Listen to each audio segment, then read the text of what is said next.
You take care of the cat, we take care of a cat. We play as a dog. Okay, it's kind of weird. We have to keep the cat warm. We go get sticks. We make friends with some sheep. We bark at the sheep. But uh-oh, that fire isn't going to last forever. So we got to go back outside and get more sticks. Again. And again. Well, what do you mean they're no longer friends? Huh? This path wasn't here before. Back when who is close? Oh!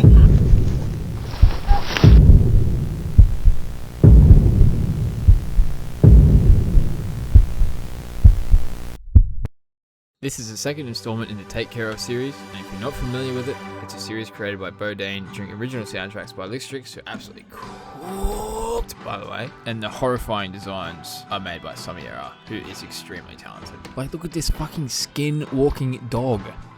Disgusting, mate. Now, I played the first game, Take Care of the Dog. Link here, click on it, watch it.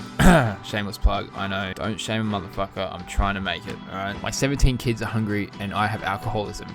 Give a man a break. And I had some mixed feelings about that ending.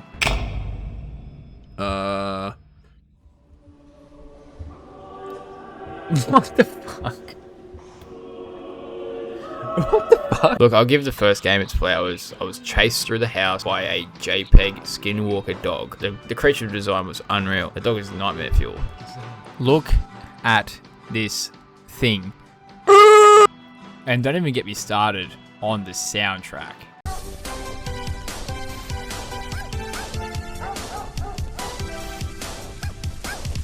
So today I found that the sequel came out, Take Care of the Cat. So join me as we get into this game and we find out what we're in for this time. Do we get skinwalker dogs or something else? Like your mum, your dog. Let's dive right into it, eh? So we open to an absolute banger of a soundtrack and we're immediately introduced to the control scheme. And it tells us two important things. One, we can bark. And two, there ain't any baddie goth chicks around, so that definitely tells us that we're a dog. Then we're immediately hit with our first quest, Take Care of the Cat. And that's the game. I hope you guys enjoyed, and I'll see you in the next one. As we get up, we find a note, and the note says, keep it on, it's cold outside. Whatever that means. The game wants us to then bark at the cat, which I barked at my screen for about 45 minutes and it still didn't work. I didn't read the controls. But it's also a teaching mechanic that will become very important later. Just not right now. We're also then told to go outside and collect sticks and make friends. Highlight the word friends because that will become important later. Very generous of our cat landlord to let us live in what looks like my first ever Minecraft house and charge rent in the form of just starting a fire. Typical landlord. I'm really sure they won't get pesky later. No way. As we head outside, we find another note that says, run, but don't go too far. Huh. Yeah, right, what's the worst that could happen? My immediate reaction to that was to put our new barking mechanic to good use. And then I noticed that all the sheep just fucking leave. Like they just go through the fence and disappear.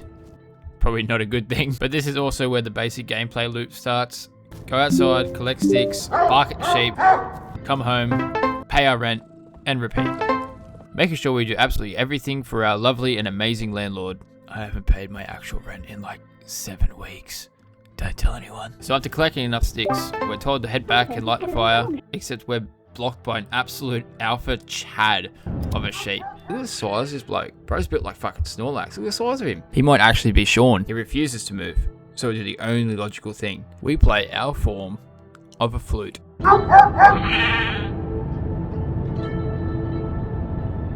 And old mate absolutely starts scooting, turns into fucking prime Flash. Back inside, we light the fire, the cat's happy, and after the hard day's work, we finally head to bed.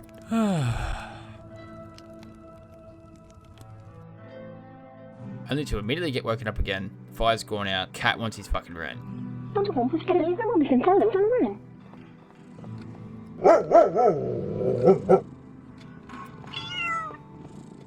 Back outside we go.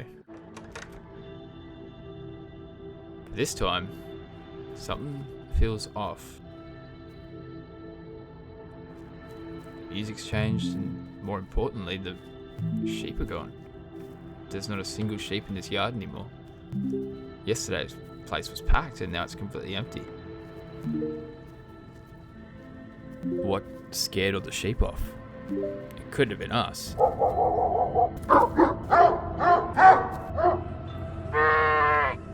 Oh yeah, I forgot about that. When that other deranged dog barked at them, did they leave for good? And if they did leave, where did they go?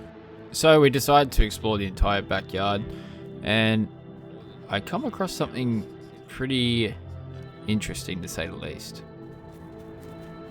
No. There's blood on the floor next to an obvious path behind closed gates. That's weird. That definitely won't come into play later. Right? Oh well, regardless, we go back to collecting our sticks so we can go and pay our rent to our lovely best friend, our cat, who won't spend any money on fucking aircon, you son of a... So we collect all our sticks, ready to light the fire. Head back in, light the fire, and go back to bed. Only to be immediately woken up again to go collect more sticks, for fuck's sake. So we leave again. But now it's dark. The music shifts into this slow, distorted drone that feels like something is waiting just outside. This is exactly what I mean when I say Lickstrix absolutely fucking cooked with this soundtrack. It doesn't rely on loud stingers, it just makes you feel uncomfortable, and that's so much worse. In my opinion, I think if you've created effective horror, you're able to make the audience feel either uncomfortable and fearful of what's to come next. And that's exactly what they've done here. Amazing job. While exploring the yard at night time, we notice there are no more sticks, nor are there any sheep, but we do come across these roses on the floor. What could they mean? Probably not that important. We step outside. Fog surrounds us. The sticks, once scattered randomly, are now laid out in a nice, neat little trail. Almost like somebody or something wants us to follow them. We do, because, you know, we're a dog and we like sticks. The trail leads us to an opening in the fence. So, we enter.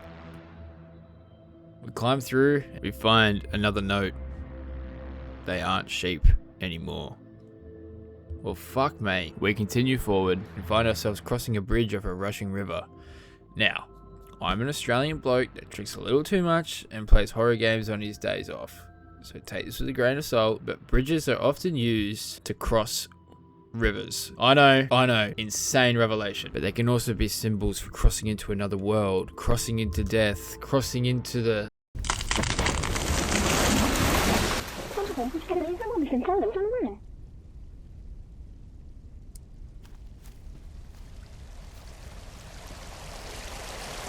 Well, we're fucked now. May as well just listen to the game and follow the path. We continue following the path, collecting sticks as we go. Forest grows darker, trees have fallen, everything feels wrong. Then, we realize we're not alone.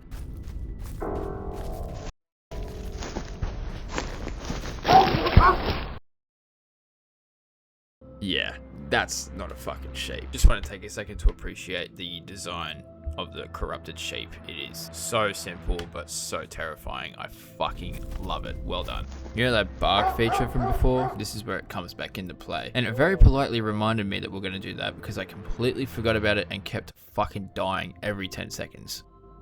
But barking is the only thing that keeps these things at bay. As more are emerging from the fog, we desperately bark back at them while pushing forward toward the final stick. Then...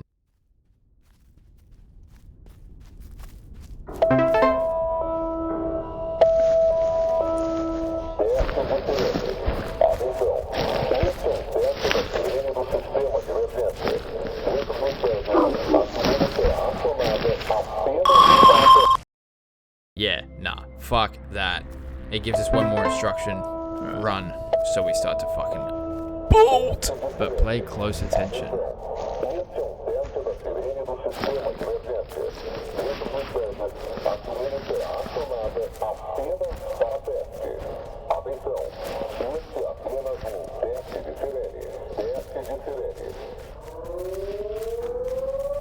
What?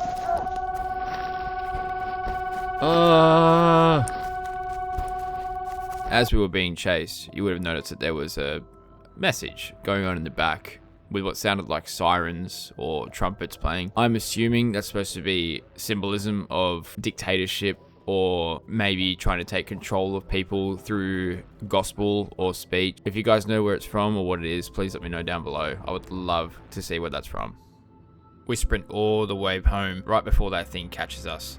We make it back safe, or so we think. A kennel? What do you mean a kennel? Hold on.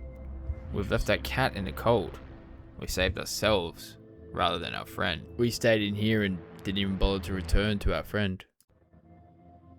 It's a dog act, really. Oh, what? What? Don't you fucking boo me. Don't you fuck... We wake up from our kennel. It's still dark. The sheep are gone. The big one's gone. But the bridge has returned. Oh, the bridge is back. We cross the bridge. Find our way back to the house.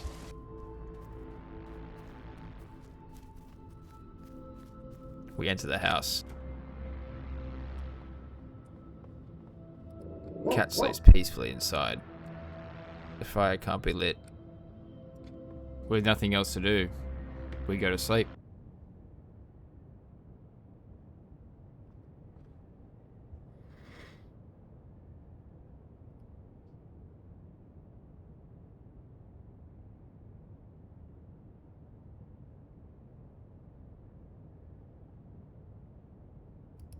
Shit. Turns out I missed something. A very important something. And in my defense, the game put a stick in front of me, my dog brain activated, neuron fired, I chased stick. I just have that dog in me. Oh, come on. Come on, that one was good.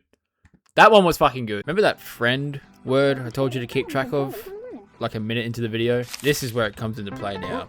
There is a little lamb that we have to find. And this is what the game meant by go outside and make friends. This is the friend we needed to make. And not be like me and verbally abuse all the innocent sheep. So this time, we explore. Hidden away 5 minutes from the fucking house, we find a tiny lamb. It simply says, it'll be our friend. You're my friend now. Well, that's either adorable or deeply concerning. Probably both. But we continue playing the game as normal. Fuck out of here. Fuck out of here. Okay, man, I'm gonna get my sticks.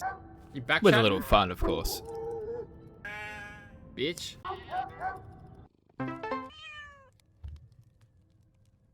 Night falls, everything plays out exactly the same. The corrupted sheep is still trying to touch us. The big one's trying to give us this next mixtape.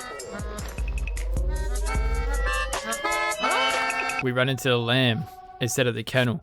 And the lamb steps in. And this happens.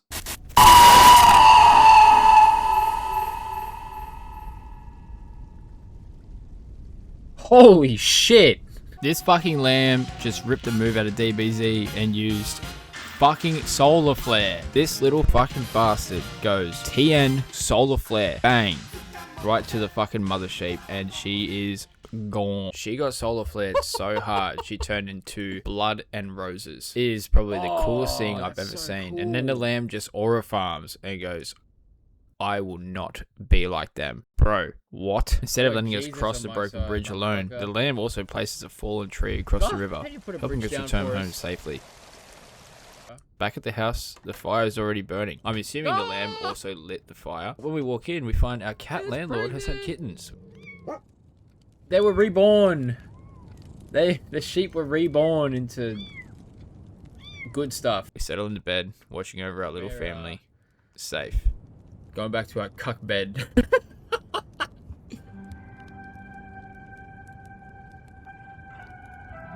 Ah, incredible. What an amazing game. So good. So much better than the first one. So much better than the first one. Now, clearly, there's a lot of religious symbolism throughout this game. The innocent lamb, the corrupted flock, blood, the bridge between two worlds. The choister is just becoming what everyone else has become. To me, it feels like the game is more about compassion, overcoming corruption. The lamb refuses to become another monster, and that choice is ultimately what saved us both and the cat. Or, after hours of extensive research, I've come to an undeniable conclusion. The lamb is Carl Weezer, cunt.